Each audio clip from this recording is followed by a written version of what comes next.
दोस्तों नमस्कार, मैं हूं संजीत कुमार और आपने देखना शुरू कर दिया है बिहार टीचर पॉइंट। दोस्तों 9 सदस्यीय समिति की गठन हुई और 9 सदस्यीय समिति ने भले ही कुछ निर्णय नहीं दिया है, लेकिन बिहार के शिक्षकों के लिए यह समय आशा और विश्वास का है। जी हाँ, महीनों से जो प्रतीक्षा कर रहे थे, यानी कि कही कि लगभग 10 महीने से जो प्रतीक्षा कर रहे थे शिक्षक कि उनके पक्ष में कुछ नया कुछ होने वाला है, कुछ बेहतर होने वाला है, तो उसमें से 9 सदस्यीय कमेटी निर्णय भले नहीं दी है, लेकिन आपको मैं बता दूं कि उसमें एक लाइन जो है वो वेतन संरक्षण, जो आप सबको को भी पता है, वेतन संरक्षण का मुद्दा जो है उठा और वो इम्प्लीमेंट हो गया और उन्हें दीपावली से पूर्व जो है अक्टूबर माह का जो पेमेंट है उसमें मिलेगा। तो वेतन संरक्षण मिल जाने के बाद, जहाँ मैंने अपने देखिए, मैं बार बार कहता हूँ कि अगर कुछ ऐसी बात है तो आप बताइए। मैं अपने सीनियरों से मैंने बात किया, अपने डीडीओ से बात किया, अपने बीओ से मैंने बात किया, तो देखिए उसमें वेतन संरक्षण अगर आपका मिल जाता है तो देखिए हम 100% अभी नहीं कर सकते, इसमें कुछ टेक्निकल प्रॉब्लम भी है। वेतन संरक्षण मिल जाने का मतलब ये हो गया कि पूर्व का सेवा को आपका बरकरार रखा जा रहा है, इसकी ऐसी संभावना है, तभी तो आपको वेतन संरक्षण मिला है ना।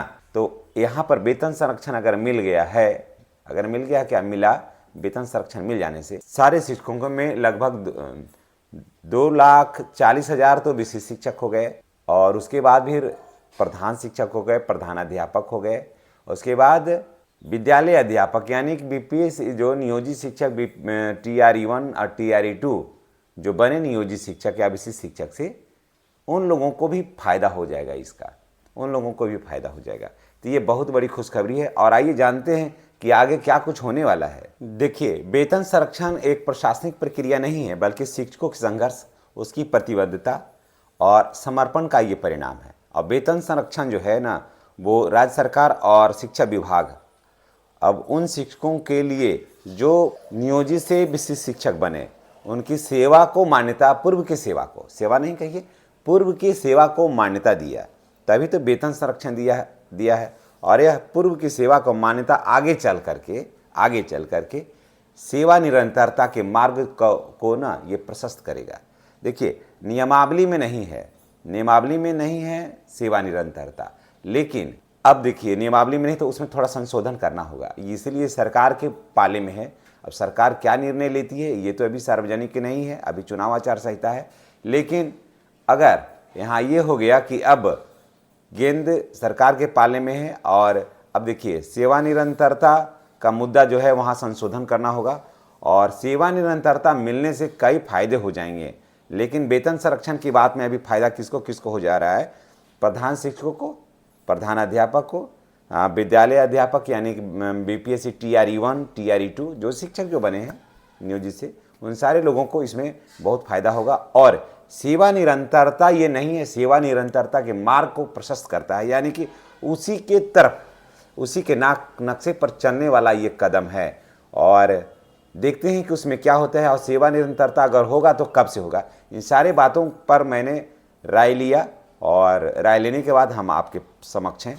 अगर हमारे विचार से अगर आप सहमत हैं तो कमेंट करिएगा, और चैनल को आप सब्सक्राइब करिएगा। चैनल को सब्सक्राइब करके बेल आइकन को दबाइएगा, ताकि सच्ची और बेहतरीन खबर आपको मिलता रहे। बिहार के विद्यालयों को सजाने और संवारने में 2003, 5, 6, 7, 10, 13, 14 के शिक्षकों का काफ़ी योगदान है। किस परिस्थिति में स्कूल खुला, किस परिस्थिति में 3, 5 के लोगों की बहाली हुई, 10 तक के लोगों को, जिन लोगों ने संघर्ष किया विद्यालय में, वो किसी से छुपा हुआ नहीं है। और बिहार की शिक्षा व्यवस्था जो इतनी सुदृढ़ हुई है, इन शिक्षकों का बहुत योगदान है। लेकिन परिस्थितियाँ के साथ साथ बहुत कुछ बदला, बहुत कुछ उथल पुथल हुआ। शिक्षक में भी कई कोटि हुए, उसमें नियोजित भी रहे, अभिनियोजित हैं और विशिष्ट हुए। अभिनियोजित और विशिष्ट की ही बात करते हैं यहाँ पर। देखिए, विशिष्ट शिक्षक जिसको स्पेशल टीचर भी हम लोग कहते हैं, ने बिहार के शिक्षा व्यवस्था को एक नई दिशा दी, एक नई व्यवस्था के तहत काम किया, और विद्यालय की शिक्षा व्यवस्था को और बच्चों को शिक्षित करने में एक नया आईना दिया, योगदान दिया, और शिक्षा व्यवस्था को ऊंचाइयों पर ले गया। आज यह कमेटी वेतन संरक्षण को स्वीकार करके, कमेटी ने स्वीकार की, सरकार ने भी स्वीकार किया, लेटर भी आ गया, और अक्टूबर माह का पेमेंट जो है वो वेतन संरक्षण का जो है, यानी कि जितना नियोजित शिक्षकों को मिल रहा है वो आपको मिलेगा। तो ये बात को हर कोई जान रहा था कि जब आपका, हालांकि ये नियमावली में भी है सर, यहाँ पर कमेटी ये बात दे करके ये अपनी पीठ नहीं थपथपा सकती, क्योंकि ये हमारे सभी सम्मानित भाई बहनों के नियमावली में ही, विशिष्ट शिक्षकों के नियमावली में ही है कि वेतन संरक्षण मिलेगा। तो वेतन संरक्षण मिल जाने से देखिए एक चीज़ का यहाँ पर फायदा हो गया कि आगे का जो रास्ता है वो क्लियर हो गया है। लेकिन अब देखिए सरकार की बात है, अभी तो चुनाव है तो यहाँ पर अभी कुछ कहना उचित नहीं है। लेकिन अगर पूर्व से ही वेतन संरक्षण अब मिल गया है ना, तो आगे का रास्ता बहुत ज़्यादा कठिन नहीं है। लेकिन सरकार को शिक्षकों के प्रति जो है ना वो भरोसा करना होगा, और सरकार हर बात को अपने नफ़ा नुकसान से देखना चाहती है, और ये वो सरकार भी चाहती है कि ऐसे शिक्षकों को फंसाए रखें, बझाए रखें, उलझाए रखें कि शिक्षक हमसे कनेक्ट रहें। कारण कि इसके बाद सेवा निरंतरता हो जाने के बाद से ना शिक्षकों को कोई भी सरकार से, जैसे पुराने शिक्षक जो भी हैं, पुराने शिक्षकों को कोई मतलब रहता है सरकार से, कोई खास नहीं। वैसे ही कारण कि ऑलरेडी वो ऐसे पटरी पर चल गए हैं ना कि जहाँ से ऑलरेडी सारी बढ़ोतरी जो है ना वो स्वतः हो जाती है। तो जैसे ही सेवा निरंतरता लागू हो जाएगा यहाँ पर विशिष्ट शिक्षकों के लिए, तो ऑलरेडी सरकार से फिर इनका भी कनेक्शन समाप्त,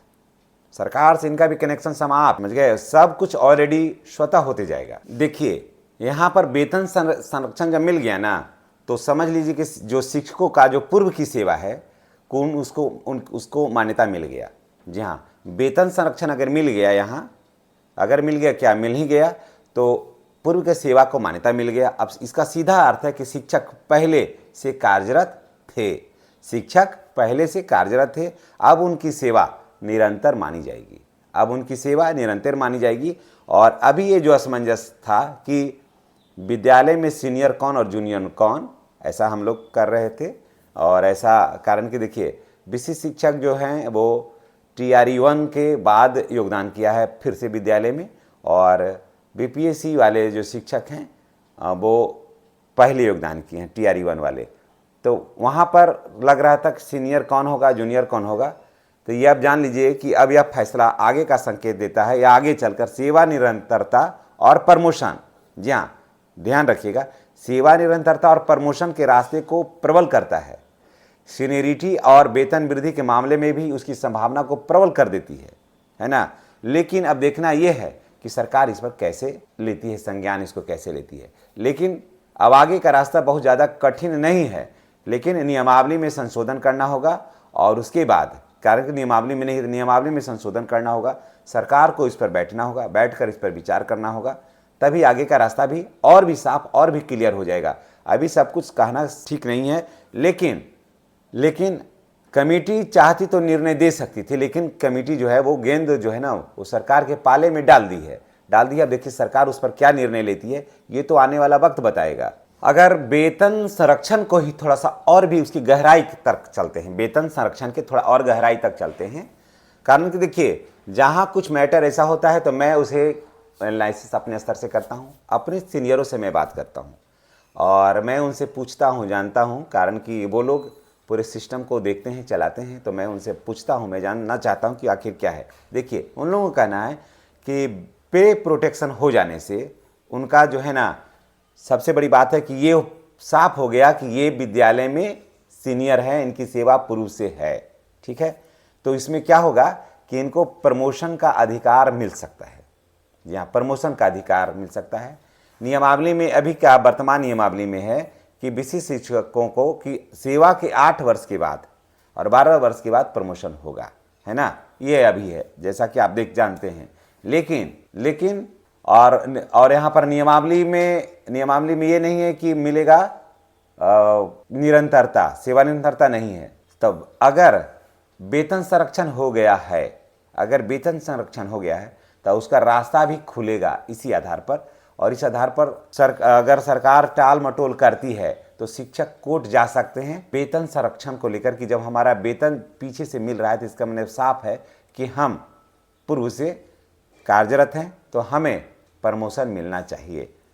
जब हम पूर्व से कार्यरत हैं तब ना हमको मिल रहा है वेतन संरक्षण, कारण कि वहीं पर उसी विद्यालय में जो नियोजित शिक्षक हैं जो 20-22 साल से सेवा दे रहे हैं वहाँ, और 20-22 साल से सेवा दे रहे हैं, उनका भी वेतन ये है और हमारा भी वेतन ये है। जब उनको प्रमोशन मिल रहा है उसी जगह पर, तो हमें प्रमोशन क्यों नहीं मिलेगा? तो प्रमोशन इनको यहाँ पर मिल जाएगा। अब देखिए यहाँ पर 2 मुद्दे मैं बता देता हूँ कि यहाँ पर प्रमोशन जो है ना आपको अब होगा तो 2 इंक्रीमेंट सभी को होगा, चाहे नियोजित शिक्षक हो या विशिष्ट शिक्षक। एक 8 साल का, एक 12 साल का। 22 में सबका हो जाता है, पूरा हो जाता है, समझ गए? 22 में पूरा हो जाता है, तो दोनों शिक्षकों को इसमें फायदा हो जाएगा। उसके बाद देखिए अब सीनियरिटी सूची पर आते हैं। विशिष्ट शिक्षक जो है ना वो फिर सीनियर हो जाएंगे विद्यालय में। पे प्रोटेक्शन से ही यहाँ पर विशिष्ट शिक्षक सीनियर हो जाएंगे और इनका स्थान जो है ना वो सेफ हो जाएगा और सुरक्षित हो जाएगा। और सबसे बड़ी बात है कि इनकी अपनी एक पहचान हो जाएगी, इनका अपना एक सम्मान हो जाएगा, और जो जिस उम्मीद से, जिस भरोसा से, जिस विश्वास से इन लोगों ने सक्षमता परीक्षा दिया और पास किया, तो इनका एक सम्मान मिल जाएगा। अभी तक ये मन में अटका हुआ है कि आगे क्या होगा, तो ये सारी बातें जो है ना वेतन संरक्षण से ही हो जाएगा। लेकिन अब देखना ये है कि सरकार जो है वेतन संरक्षण तो दी है, क्या सेवा निरंतरता पीछे से दे करके सेवा निरंतरता जो है सारी सुविधा, अभी वर्तमान में ऐसा भी यहाँ हो सकता है कि पे प्रोटेक्शन यहाँ से मिल गया और बाकी जो सुविधाएं हैं जैसे सरकार ये भी कह सकती है कि बाकी जो सुविधाएं हम देंगे, आपको प्रमोशन भी दे देते हैं, लेकिन एनपीएस वगैरह का जो लाभ है हम पीछे से नहीं देंगे। ऐसा सरकार कर सकती है कि हम नहीं देंगे, यहाँ से ही देंगे, जहाँ से आपका भी कट रहा है हम भी दे रहे हैं, यहाँ से ही देंगे हम आपको। इसके संबंध में भी चलिए हम और बात करते हैं। बहुत सारे शिक्षकों से राय, मैं बहुत अपने सीनियर साथियों से मैं राय लेकर के आया हूँ आपके लिए। अब जब वेतन संरक्षण मिल गया है तो इसमें अब अनुमान लगाया जा रहा है कि अगले चरण में सेवा निरंतरता पर भी निर्णय आ जाएगा, और जब सेवा निरंतरता तय हो जाएगी तो शिक्षकों को प्रमोशन लेने में और वेतन वृद्धि में और अन्य लाभ में भी बहुत ज़्यादा फायदा हो जाएगा। और यह रिपोर्ट इस बात का संकेत देता है कि अब शिक्षकों के महत्व को, सरकार इसके महत्व को और भी बेहतर करने में और इसके महत्व को समझने में सरकार का मूड जो है वो सकारात्मक है, तभी तो ये सारा कुछ हो रहा है। और आगे भी जो है वो रास्ता शिक्षकों के लिए और आसान हो जाएगा और शिक्षक तन मन से विद्यालय में शैक्षणिक कार्य करेंगे और बिहार को गति देने में, शैक्षणिक गति देने में, शिक्षा व्यवस्था को और सुदृढ़ करने में अपना 100% जो है वो योगदान देंगे। और वेतन संरक्षण जो है वो सुबह का एक नया संदेश है शिक्षकों के लिए। जी हाँ, और अब वेतन संरक्षण का मार्ग भी प्रशस्त होगा और सरकार पर दबाव बनाना आसान हो गया, क्योंकि वेतन संरक्षण जब मिल गया ना तो सरकार अब ज़्यादा टाल मटोल नहीं कर सकती है सेवा निरंतरता को देने में। सेवा निरंतरता अगर दे देती है तब प्रमोशन की सारा जो रास्ता है वो क्लियर हो जाएगा। लेकिन अभी सारा कुछ अभी नेपथ्य में है और देखते हैं आगे क्या कुछ होता है। लेकिन आने वाला कल जो है वो ज़्यादा अंधियारे में नहीं है, उजाला की कुछ किरणें हैं साफ। और भी इस पर और क्या कुछ हो सकता है, मैं डी ऑफिस के मैं क्लर्कों से मैं राय लूँगा और बड़ा बाबू से मैं राय लूँगा कि इस पर और क्या कुछ हो सकता है विशिष्ट शिक्षकों के संबंध में। आज इलेक्शन का ट्रेनिंग है तो आज जो संडे है, लेकिन मैंने आज बात किया मॉर्निंग में कि सर हम आएंगे थोड़ा इस पर, और हमको आप स्थापना में हैं हमको बताइए, उसमें कुछ मेरा भाई भी है तो उस पर हम और भी ज़रा कुछ हम बताएंगे और आपको विशेष जानकारी देंगे, और ताकि आपको ये लगेगा कि आपने जो सक्षमता दिया है उसका सकारात्मक परिणाम और क्या कुछ आने वाला है। दोस्तों इसी के साथ मैं आपसे विदा लेता हूँ। नेक्स्ट वीडियो में हमारी और आपकी फिर मुलाकात होगी। कुछ दोस्त कहते हैं कि आप नियोजित शिक्षकों के लिए बात करते हैं। दरअसल देखिए, मैं पूरा शिक्षक समाज ही मेरा है, पूरा विद्यालय परिवार मेरा है।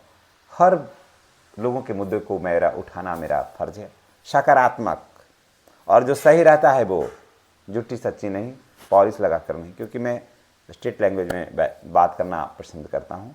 और जहाँ कुछ जानकारी में नहीं रहती है, कुछ चूक हो जाती है, तो मैं उसे अपने सीनियरों से राय मैं लेता हूँ। और आपसे भी मैं कहता हूँ कि अगर कुछ बातें छूट रही है तो आप कमेंट करके बताइएगा।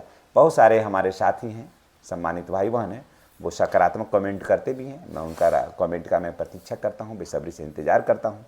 और आप इस बात में भी अगर कुछ बातें छूट रही है और भी क्या कुछ नया जोड़ा जा सकता है तो अवश्य बताइएगा, और ताकि हमारा और आपका कनेक्शन जो है और सुदृढ़ और मजबूत होता रहे।